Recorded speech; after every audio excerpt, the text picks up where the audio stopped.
Imagine Africa about 250,000 years ago. There were no cities, temples, scriptures, or flags. Just small bands of early Homo sapiens walking across grasslands under enormous skies. Among them are thousands of men and women. They hunt, gather, argue, fall in love, they bury their dead, they survive droughts, and they lose children. They don't know that they are early modern humans. They are simply alive.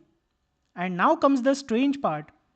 If you fast forward to today, when there are billions of human beings, and you take every man alive and trace one very thin biological thread backwards from father to father to father to father, ignoring all the mothers, daughters, and all the side branches, just that one Y chromosome passed from father to son, eventually all those threads meet at one place. They merge into one single man. Not the only man alive at this time, not the first human, not a king or a prophet, just one man whose male line never broke. That man is what geneticists call Y chromosomal Adam. The Y chromosome is a narrow thread. Every male carries a Y chromosome inherited from his father. If a man has no sons, his Y line ends forever. He may have daughters, he may have grandchildren through his daughters, his genes may spread widely, but his Y chromosome vanishes. Now imagine this happening for 10,000 generations. Over and over, a lineage has daughters only, or a lineage dies in famine, or a lineage loses sons in conflict, or a lineage may simply have bad reproductive luck. Gradually, the Y lines disappear, not because someone was unfit, not because someone was evil, it is just probability and statistics. Over enough time, almost all the lines go extinct until only one ancestral Y line remains from which all living men descend. That's it. That's Y chromosomal Adam. He lived perhaps 2 lakh to 3 lakh years ago. He had no idea he was special. He was just lucky. Now enters the woman. On the maternal side, there is a similar story. Every human, male or female, inherits mitochondria from their mother. Mitochondria have their own tiny DNA. So, from mother to mother to mother to mother, if a woman has no daughters, her mitochondrial line ends. Again, over thousands of generations, maternal lines disappear. Eventually, trace all the living humans back through only mother only lines and they converge on just one woman. She is called Mitochondrial Eve. She likely lived in Africa around 150,000 to 2 lakh years ago, not necessarily at the same time as Y Adam. They were not necessarily a couple. They may have lived thousands of years apart, but their lines are the ones that survived continuously. However, it does not mean that humanity started from one pair. At the time they lived, there were thousands of other humans. Those people also reproduced.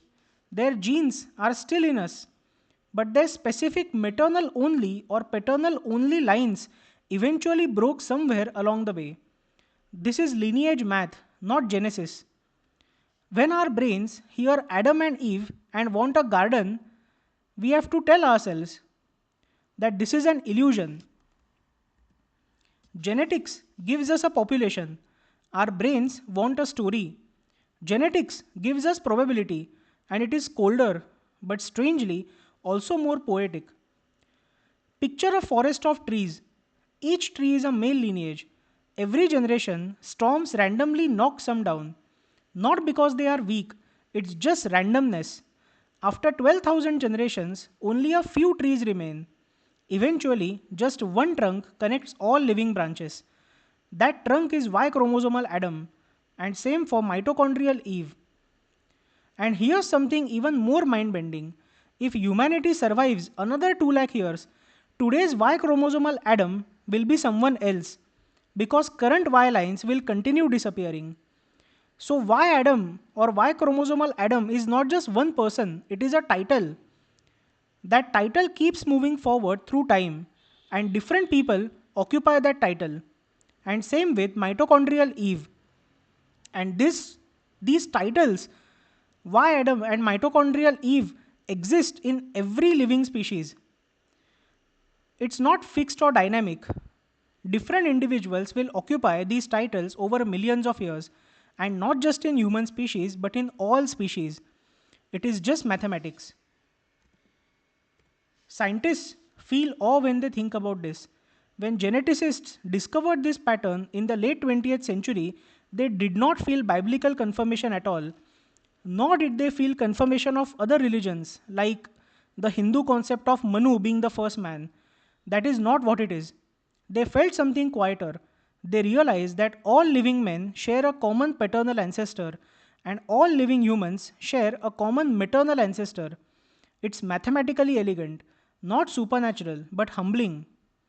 Think about this. Somewhere in ancient Africa, a man walked under the stars, and an unbroken biological thread connects him to you. Somewhere else, a woman carried a child, and that maternal chain flows into every human alive. It's not prophecy or divine spotlight, just survival across ice ages, volcanic eruptions, plagues, wars, migrations. Your existence is not a miracle in the supernatural sense, but it is also a statistical improbability, and that is beautiful enough. Thank you so much for listening, and do subscribe to The Nerd.